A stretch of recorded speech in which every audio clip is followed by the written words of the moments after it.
సంపాదించిన మనీని హ్యాపీ మనీగా మార్చుకోవాలనుకుంటే విజువలైజేషన్ 2.0కి జాయిన్ అవ్వండి. నమస్కారం రచిత గారు. నమస్తే సిరి. నంద్యాలలో జరిగిన ఇన్సిడెంట్, 9 ఏళ్ల చిన్నారిపై 3 అబ్బాయిలు, వాళ్ళు కూడా మైనరే, రేప్ అటెండ్ చేయడమే కాకుండా ఆ అమ్మాయిని చంపేయడం కూడా మనం చూస్తున్నాం. ఇలాంటి ఇన్సిడెంట్ అసలు ఎందుకు జరుగుతున్నాయి అంటారు మేడం? వీటికంటూ సొల్యూషన్ అంటే ఏం చెప్తారు మేడం?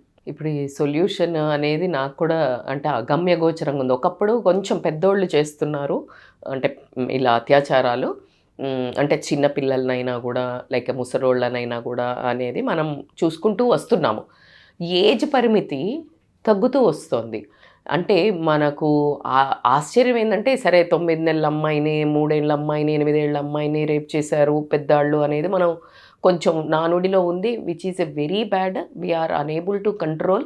చాలామంది క్వశ్చన్ ఇవాళ ఆ తండ్రి క్వశ్చన్ చేస్తున్నాడు, ఎలా మేము ఎక్కడ పోయి ఉండాలి, అడవిలో ఉండాలా అంటే నిజంగా అడిగాడు ఆయన, కరెక్ట్ అడిగాడు. ఏంటంటే అడవిలో ఉండాలా లేకపోతే అసలు ఒకప్పుడు ఆడపిల్లను కనాలి అంటే ఎందుకు కనకపోయేవాళ్ళు, భయపడేవాళ్ళు అంటే ఆస్తి ఇచ్చి పెళ్లి చెయ్యాలా, ఒక అయ్యకు పెట్టాలా, ఇంత మన అబ్బాయి అయితే కట్నం వస్తుంది, లేకపోతే ఇట్లా ఇలా ఒక నానుడి ప్రకారము అమ్మాయిని వద్దు చంపేయాలా అంటే లైక్ అబార్షన్ చేసేవాళ్ళు. ఇంకా అసలు అమ్మాయి అంటే ఇష్టపడేవాళ్ళు కాదు.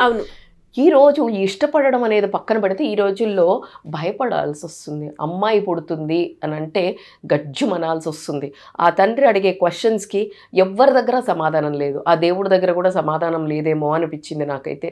ఎందుకు అంటే ఆ చిన్న అమ్మాయి 3వ తరగతి, 4వ తరగతి, 3rd క్లాస్, 4th క్లాస్ అమ్మాయిని 6th క్లాసో 7th క్లాసో పిల్లలు అంటే 13-14 ఇయర్స్ కూడా లేరు అనుకుంటా ఆ మగపిల్లలు కూడా, ముగ్గురు కలిసి అసలు ఏం చూస్తున్నారు, అసలు ఏమవుతుంది, అసలు ఎందుకు అంత ప్రేరేపించుకొని వాళ్ళు అసలు అంటే ఎంత డీప్గా కంటెంట్ చూస్తున్నారు. ఇప్పుడు ఆ ఫిజికల్గా అట్లా చేస్తే ప్లెజర్ వస్తుంది అనేది వాళ్ళు ఎన్ని వీడియోసో ఏం చూస్తేనో వాళ్లకు అది అంత ఎక్సర్సైజ్ మైండ్ అయి ట్రిగ్గర్ అయ్యి ధైర్యం చేసి వాళ్ళ దగ్గరలో వాళ్ళ ఊర్లో ఉన్న అమ్మాయిని తీసుకొని వెళ్ళి రేప్ చేసి చంపాలి అన్నంత గైడెన్స్ వీళ్ళకు ఎక్కడి నుండి చూస్తున్నారు. అసలు అంత ధైర్యం ఎక్కడి నుంచి వస్తుంది? ధైర్యం కంటే ఎక్కువ బరితగించిన తనం ఎక్కడి నుంచి వస్తుంది? దాని మీద ఆ కామము అనేది ఎందుకు అంత డామినేట్ చేస్తుంది? ఒకప్పుడు మనము పెద్దవాళ్ళనే అసలు వీళ్ళకు పైశాచికమా, మందు దాగినోళ్ళు చేస్తారు, పైశాచికమా పెద్ద ఇట్లా అనుకునేవాళ్ళం. ఈరోజు పిల్లలు, అంత చిన్న పిల్లలు అట్లా చెయ్యడం కాకుండా చంపే వరకు వెళ్తున్నారంటే ఒక్కసారి గజ్జం అనిపించింది నాకైతే. నిజంగా కూడా ఆయన ఆ తండ్రి అడిగే క్వశ్చన్స్కి ఆన్సర్ లేదు. ఆ తండ్రి అంటే ఆ తండ్రి కాదు, ఇది సమాజం అడుగుతున్న క్వశ్చన్. ఒక ఆడపిల్లల తల్లి తండ్రి అడుగుతున్న క్వశ్చన్, ఆడపిల్లలు అడుగుతున్న క్వశ్చన్, ఎవరి దగ్గర సమాధానం? అండ్ ఇప్పుడు ఆ ఇన్సిడెంట్ చూసిన ప్రతి ఒక్కరికి కూడా మేడం నాకు తెలిసినంత వరకు ఖచ్చితంగా వాళ్ళు కూడా సెన్స్ అవుతారు, అరే నా కూతురు ఇప్పుడు స్కూల్కి వెళ్ళింది, కాలేజ్కి వెళ్ళింది, మళ్ళీ తిరిగి వస్తుందా, అంత సేఫ్టీ ఉంటుందా? స్కూల్కి వెళ్తే సార్లు ఏమైనా చేస్తారా అని భయం. అవునా, బస్సులో వెళ్తే కార్ డ్రైవర్, బండి డ్రైవర్లది సమాజంలో చూసాం మనం.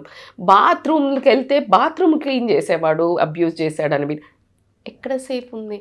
ఇంట్లో తండ్రి అంటున్నారు, అన్న అంటున్నారు, మామ అంటున్నారు. Where is the safety? అయినా క్వశ్చన్ చేస్తారు సదరు మగవాళ్ళు, అమ్మాయిలు బరితెగించారు అని. అక్కడ ఏం మాట్లాడాలి? ఎంత ముందుకెళ్ళినా ఎక్కడికి వెళ్ళినా ఈ ఆడదాన్ని ఒక సెక్స్ ఆబ్జెక్ట్గా, ఒక కామం తీర్చుకునే ఒక మనిషిగా, ఒక వస్తువుగా చూసి, అంటే మృగాలు ఉంటాయి కదా, హాంట్ చేసి చంపి వాళ్ళ ఫుడ్ని వాళ్ళు తీసుకొని చంపేస్తుంది. అంత మృగాల మధ్యలో మనం బ్రతుకుతున్నాము. అలాంటి పిల్లల్ని మరి మనము పెంచుతున్నామా? సమాజం పెంచి పోషిస్తుందా? దీనికి రక్షణ లోపమా, అసలు పెంపకం లోపమా, లేదు డిజిటల్ కంటెంట్ లోపమా? ఇన్ని ఉన్నాయి. ఎక్కడ సెక్యూరిటీ పెట్టాలి, ఎంతమందికి పెట్టాలి, ఎలా పెట్టాలి, ఎక్కడ కాపాడాలి, ఈ పిల్లలకి గుడ్ టచ్ బ్యాడ్ టచ్ నేర్పియండి అని బరాబర్ నేర్పిస్తాం అబ్బా. నేను స్కూల్స్లో చెప్తున్నాను, స్కూల్స్లో గుడ్ టచ్ బ్యాడ్ టచ్ చూపియండి. ఎక్కడి వరకు యూజ్ అవుతుంది, నో డౌట్. ప్రతి స్కూల్లో ఇంకా నన్ను అడిగితే ఊర్లలో చిన్న చిన్న ప్లేసెస్లో కూడా నాకు తెలిసి చిన్న చిన్న సెషన్స్ పెట్టియాలేమో, డ్వాక్రా గ్రూప్స్ అట్లా ఉంటాయి, అట్లా పెట్టి మమ్మల్ని పిలిచిన మేము వస్తాము, మీరు ఎంతవరకు వీలైతే అంతవరకు మనం హెల్ప్ చేయడానికి. గుడ్ టచ్ బ్యాడ్ టచ్ ఎందుకు హెల్ప్ అవుతుంది అంటే కంటిన్యూస్గా ఇఫ్ ఎట్ ఆల్ వాళ్ళకి అర్థం కావట్లేదు అదేంటో మనం నేర్పించటం వల్ల ఏమవుతుంది అని అంటే అదే పదిగా ఒకే రోజు అటెంప్ట్ చెయ్యరు. కొంతమంది పట్టుకుంటూ ఉంటారు, మెల్లిగా టచ్ చేస్తూ ఉంటారు. అప్పుడు వీళ్ళు ఆటోమేటిక్గా వచ్చి ఇంట్లో చెప్పారనుకో, అది ఆ ప్రాబ్లం ఏదైతుందో ముందే తెలిసిపోతుంది. ఇంట్లో వచ్చి చెప్పారనుకో, మా సారో లేకపోతే మా ఇంటి పక్కన అబ్బాయో మా ఇంటి అబ్బాయో ఇంట్లో వాడో బయట వాడో ఎవడో ఒకడో ఇట్లా ముట్టుకున్నాడమ్మా, ఇది బ్యాడ్ టచ్ అని చెప్పావు కదా అని పిల్లలు ఇట్లా వదిలించుకొని వచ్చి ఇంట్లో చెప్పారనుకో, మనం కాపాడుకోగలుగుతాం. సో కాబట్టికే స్కూల్స్లో కానివ్వండి, చిన్న పిల్లలకి ఇంట్లో తల్లిదండ్రులు కానివ్వండి, ఆ గుడ్ టచ్ ఏంటి బ్యాడ్ టచ్ ఏంటి, ఎక్కడెక్కడ ప్లేసెస్, థైజ్ అనుకోనివ్వండి, నీకు ఇక్కడ అనుకోనివ్వండి, లేకపోతే ఇక్కడ అనుకోనివ్వండి, భుజాల మీద చేసి నిమురుతున్న ఇలాంటివన్నీ నీకు ఏవి ఎలాంటివి అనేది మరి ఏ ఏజ్ నుంచి అని అంటే నేను అసలు ఆన్సరే లేదు. ఏ ఏజ్ నుంచి అంటే ఇవాళ రేపు చిన్న పిల్లలకి ఫ్లాష్ కార్డ్స్ అని చూపిస్తున్నాము. ఫ్లాష్ కార్డ్స్ అంటే 8-9 months అంటే పుట్టిన పిల్లలు 3-4 months నుంచే యాపిల్, మ్యాంగో లేకపోతే ఇట్లాంటి కార్డ్స్ బొమ్మలు రాసుకుంటా ఇట్లా జస్ట్ తిప్పుతాం, వాళ్ళకి ఏం తెలియదు. It's one kind of a subject teaching అన్నట్టు. నెలలు 8-9 monthsకి మొత్తం గుర్తుపడుతున్నారు. మా పిల్లలు అప్పుడు కూడా అది తక్కువ ఉండే, but we use to do flash cards అని ఇట్లా చూపిస్తే అంత 8-9 months 1 year లోపే మనం ఏది చూపిస్తే అది చెప్పేస్తారు. సో అట్లా ఆ ఫ్లాష్ కార్డ్స్ చూపించేవాళ్ళు. అంత చిన్నప్పుడే చూపించండి. నేను ఇప్పుడు మరి ఏం చెప్పాలా, ఏ ఏజ్ అంటే నాకు ఏజ్కి పరిమితి నేనే మీకెట్లా ఏమన్నా చెప్పొస్తుందా? 9 months అమ్మాయిని కూడా రేప్ చేసిన దౌర్భాగ్యులు ఉన్న దేశంలో నేను ఏ ఏజ్ నుంచి నువ్వు చెప్పొచ్చు అమ్మా వాళ్ళకి ప్రాబ్లం లేదు అని నేను ఏ ఏజ్ నుంచి చెప్పలేను. కాబట్టి సో మీరు ఎంత చిన్న వాళ్ళైతే కూడా అది తండ్రి కానీ అన్న కానీ పక్కింటోడు కానీ మామ కానీ ఎవడు కానీ ఈ ప్లేసెస్లో ముట్టుకుంటే నువ్వు చెంప పగలగొట్టు, లేకపోతే ఏడ్చి నా దగ్గరకు వచ్చేసేయి అనే విషయాన్ని మరీ చెప్తే కాపాడుకోగలుగుతాం. కానీ అది తెలిసినా కూడా ఇలా ఎక్కడైనా ఒక ఫిజికల్ స్ట్రెంగ్త్ ఉన్న వాళ్ళు కానివ్వండి, పెద్దోళ్ళు కానివ్వండి, ఇట్లాంటి వాళ్ళు కానీ ఒక ప్లేస్కి తీసుకెళ్ళి ఒక అమ్మాయిని ఒక ముగ్గురు అలా వాడుకొని అత్యాచారం చేసి చంపగలిగే శక్తి ముందు ఆ చిన్న పాప ఎక్కడికి ఎంత గుడ్ టచ్ బ్యాడ్ టచ్ చేసినా ఏం చేస్తాం? ఇవి విలువల నుంచి వచ్చేవే, సమాజంలో విలువలు బతుకున్నప్పుడు వచ్చేవి. ఆ కాలం నుంచి తీసుకున్నా ఏ కాలం నుంచి తీసుకున్నా ఆ పర్సంటేజ్ ఉంటుంది. ఎక్కడ మనము భారీ మయసభలోనే ధృతరాష్ట్రుడు ఆమెను పట్టుకొని వచ్చి చీరను ఇప్పేసిన రోజుల నుంచి మనం చూస్తున్నాం. సరే అది ధర్మం కోసం ఏం నేర్పించడానికి చేశారో ఇలాంటివి ఉంటాయి, కలికాలంలో ఏమేమి ఉంటాయి అనేదే చూపించిండు. అవి ఉన్నా కూడా మానవ ధర్మాలు ఎట్లా నిర్వర్తించాలో కూడా మనకి రామాయణం ఇలాంటివన్నీ చెప్పాయి. బట్ ఈరోజు రేషియో పెరగటము, ఇంటెన్సిటీ అంటే ఇదివరకు అప్పుడో ఇప్పుడో వినేవాళ్ళం, ఇప్పుడు పొద్దున లేస్తే పేపర్లో ఏం చూడాల్సి వస్తుందా అని భయం. వాళ్ళ తండ్రి చెప్తున్నాడు, నేను చాలా చూస్తుండేవాడిని టీవీల్లో, ఎప్పుడు పిల్లలకే కాదు పెద్దోళ్ళకి ఆడవాళ్ళందరికీ ఇట్లా ఇబ్బంది ఉంది, ఎక్కడ చావాలి, సీసీటీవీలు పెట్టండి అని నోరు నెత్తి కొట్టుకుంటున్నాడు ఆయన. అయ్యో తండ్రి, సీసీటీవీలు పెట్టినా కూడా దొరికితే ఏం చేస్తాం, పట్టుకుంటాము, కానీ మన పిల్లని రక్షించుకోలేకపోతున్నామే. సో ఈ సమాజానికి ఏం క్వశ్చను, ఎవరికి క్వశ్చను, ఎవరిని కాకపోతే ఖచ్చితంగా నేను రిక్వెస్ట్ చేసేది మీడియాకి ఈరోజు చాలా ఎక్కువగా రిక్వెస్ట్ చేసేది ఏంటంటే, ఎప్పుడైతే ఆ పట్టుకుని శిక్షలు వేస్తున్నారో ఆ శిక్షల్ని కూడా చూపించండి. బికాజ్ దిస్ ఇస్ లైక్ ఇంకొకరు వేరే వాళ్ళకి అంతే భయపెట్టేటట్టే చూపించండి. మీరు అవి చెప్పకపోవడం వల్ల, మనం జరిగిందే చూపించడం వల్ల, జరగాల్సింది జరిగింది కూడా ఏం శిక్ష పడింది అని తెలిస్తే కనుక కొంచెమన్నా ఒక భయభ్రాంతులకు గురి చేయాల్సిన అవసరం మన గవర్నమెంట్కి కానీ మన సొసైటీకి కానీ ఎంతైనా ఉంది.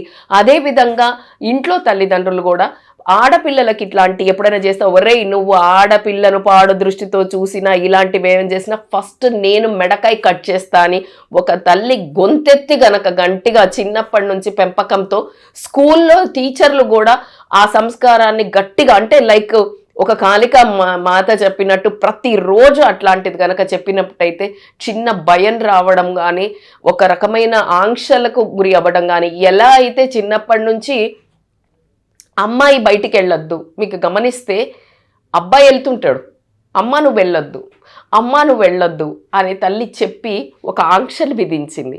అది తెలియకుండా మన సబ్కాన్షియస్ మైండ్లో మన తాత ముత్తాతలు చెప్పినారు, అమ్మమ్మలు చెప్పినారు, మనం చెప్పినాం, మన పిల్లలు చెప్తారు.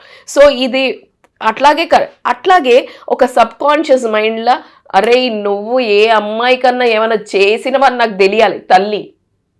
తల్లి గనక ఆ కంట్రోల్ పెట్టి అంటే ఎప్పుడైనా అలా మిస్బిహేవ్ చేశాడు, అమ్మాయిల గురించి మాట్లాడుతున్నాడు అని ఏదైనా ఆ లొకాలిటీలో జనరల్గా మాట్లాడుతున్నప్పుడు ఒక రకమైన అహంకారంతో మాట్లాడుతున్నప్పుడు తల్లి గనక ఒక రకమైన వాయిస్ తోటి గట్టిగా గనక ప్రొటెక్ట్ చేసినట్టయితే తల్లి కానీ తండ్రి కానీ ఖచ్చితంగా ఒక రకమైన భయము, ఒక బ్యారికేడ్, ఒకటి రావడం అయితే బౌండరీ ఖచ్చితంగా రావడం జరుగుతుంది.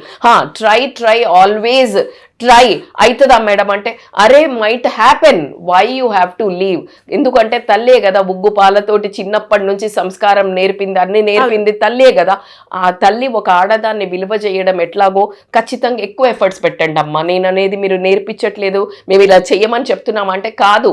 అరే నువ్వు కొడుకురా, నువ్వేమన్నా చెయ్యొచ్చు, నువ్వు ఏదైనా చెయ్యొచ్చు అనేది మనకు తెలియకుండా మనము అలా చెయ్యమని కాదు, నువ్వు పో అంటే నీకు ఒక ఫ్రీడమ్. అదే అమ్మాయికి ఆ ఫ్రీడమ్ ఇవ్వలేదు. సో కాబట్టికనే నేను పర్టికులర్గా అమ్మాయి అబ్బాయి ఈక్వల్ ఈ ఫ్రీడమ్ల గురించి మాట్లాడతలేను. ఈ ఒక బలాత్కారాలు ఏవైతే ఉన్నాయో చేసి ఇట్లా చంపడం కూడా, అంటే వాళ్ళు వెనకాడకుండా వాళ్ళ కోరిక తీర్చుకున్న తర్వాత అంటే ఎలాంటి మృగాలను మన ఇంట్లో పెట్టుకొని మనం బ్రతుకుతున్నాము అనేది ఈరోజు ఆలోచించాల్సిన విషయం. చాలా దయనీయమైన స్థితి. 3వ తరగతి అమ్మాయికి 6వ తరగతి చదివే పిల్లలు 3 తీసుకెళ్ళి అత్యాచారం పాడుపడి అమ్మాయిని చంపి నదిలో పడేసే అంత ధైర్యము ఆ పిల్లలకు వస్తుంది అని అంటే నాకు ఎక్కడి నుంచి దీన్ని రూపుమాపాలి అని అర్థం అవ్వట్లేదు. బట్ ఖచ్చితంగా గవర్నమెంట్ అయితే సీఎం గారు స్పందించి ఏదైనా ఒక చట్టంలో ఖచ్చితంగా వీటికి రూపుమాపేటట్టు అట్ ద సేమ్ టైం ఇమీడియట్గా పట్టుకొని హోమ్ మినిస్టర్ గారు ఆల్రెడీ వెళ్ళి చూశారని విన్నాం మనం. సో అట్లాగే కఠిన శిక్షలు వేసి ఆ శిక్షలు వేసినవి మనము స్కూల్స్లో ఎక్కడెక్కడ ఈ ఏజ్ గ్రూప్స్ ఉన్నారో అక్కడ దాన్ని లైక్ అసెంబ్లీలో చెప్పడము. వందే మాతరం జనగణమన చదువుతున్నాము ఎందుకు? దేశభక్తి పుట్టడానికి. ఈరోజు అమ్మాయిలను రక్షించడానికి, ఆడదాన్ని గౌరవించడానికి కూడా ఒక పోయం రోజు చెప్పించాలి. లైక్ ఎలా అయితే నువ్వు అది చెప్తున్నప్పుడు వందే మాత్రం జనగణమన చెప్పి నీకు తెలియకుండానే whatever however you are you'll get a goose bumps any point of a time. మీరు గమనించండి, ఏ రోజు ఎవరికి అసలు దేశభక్తి అంటే ఏముండదు. ఆగస్ట్ 15th రోజు ఆ జెండా ఇట్లా అనగానే అలా ఒక చిన్నగా కళ్ళు చెమ్మగిల్లటం కానీ అలా ఒక గూస్ బంప్స్ రావడం కానీ 80% జరుగుతుందని నా ఫీలింగ్. ఎందుకంటే నేను ప్రతిసారి ఎక్స్పీరియన్స్ అవుతాను కాబట్టి. అలాగే స్త్రీ ఎక్కడైతే గౌరవించబడుతుందో అక్కడ దేశం ఉన్నతి చెందుతుంది అనేదే మన నానుడి. మన దగ్గర ఉన్న మన స్త్రీని గౌరవించే ప్లేస్ అనేది మన ఇండియాకి ఉన్న ఫేమస్. అంటే అనంగానే ఆడవాళ్ళని గౌరవిస్తారు. అమెరికాకి వెళ్తే కూడా ఏ దేశాన్ని చూసి కూడా ఇలా నమస్తే పెట్టరు, కానీ మనల్ని చూడంగానే పెడతారు. సో అట్లాగే ఇక్కడ కూడా ఏదైనా ఏమో మార్పు పెద్ద తరహాలో వస్తే బాగున్ను. ఎంత వాగుతున్నాము, ఇదే చెప్తున్నాము, చెప్పిందే చెప్తున్నాము, ఇలాంటివన్నీ నెమరవేస్తున్నాం. కానీ మార్పు కోసం అయితే నేను పెద్ద తరహాలో చూసుకుంటే గవర్నమెంట్ని అడుగుతున్నాము, స్కూల్స్లో అడుగుతున్నాము. చిన్న లోపలికి కొంచెం బౌండరీస్ గీసుకుంటే ఇంట్లో తల్లి, తండ్రి, అక్క, చెల్లెలు వీళ్ళు బాగా స్ట్రిక్ట్గా అబ్బాయిల దగ్గర అరే నువ్వే అమ్మాయినైనా చేసావంటే అనే దానికి మనం గనక ఎక్కువ రెస్పెక్ట్ హ్యూమన్ నీలాగే అబ్బాయి అమ్మాయి సేమే. ఇలా ఫిజికల్ కోసం నువ్వు ఇట్లాంటి రూట్లు ఎత్తుక్కొని ఇట్లాంటి అత్యాచారాలకు దిగబడి ఒకటి ఫ్యామిలీ పరువు పోవటం పక్కన పెడితే, వాడి జీవితం నాశనం అవ్వడం పక్కన పెడితే, ఆ చిన్నారి ప్రాణం పోయింది, ఆ తల్లిదండ్రులు ఆగమైనరు, సమాజానికి ఏం అర్థం లేకుండా ఉంది అని నేను అనుకుంటున్నాను. డెఫినెట్గా మేడం, మీరు చెప్పినట్టుగా ఇంటి నుంచి మనం సర్దుకుంటూ వస్తూ ఉంటే ఖచ్చితంగా ఇలాంటి జరగకుండా ఉండాలని మనస్ఫూర్తిగా కోరుకుంటున్నాను. ఇంకొకసారి మనము ఇలాంటి ఇన్సిడెంట్స్ గురించి మాట్లాడొద్దు. కరెక్ట్. ఏం మాట్లాడుతున్నారు ఊరికి వేనా అని ఎవరో మాట్లాడితే ఏం చేయాలి? మాట్లాడాల్సి వస్తుంది. మాట్లాడాలని లేకున్నా చాలా బాధ వేసినా కూడా మాట్లాడాల్సి వస్తుంది. ఎక్కడో ఒక చిన్న మార్పు వస్తుందేమో అనే ఆశ. Thank you madam, thank you so much. Thank you Shri. Suman టీవీలో మీ పర్సనల్ అండ్ బిజినెస్ ప్రమోషన్స్ కోసం కింది నెంబర్కి కాంటాక్ట్ చేయండి.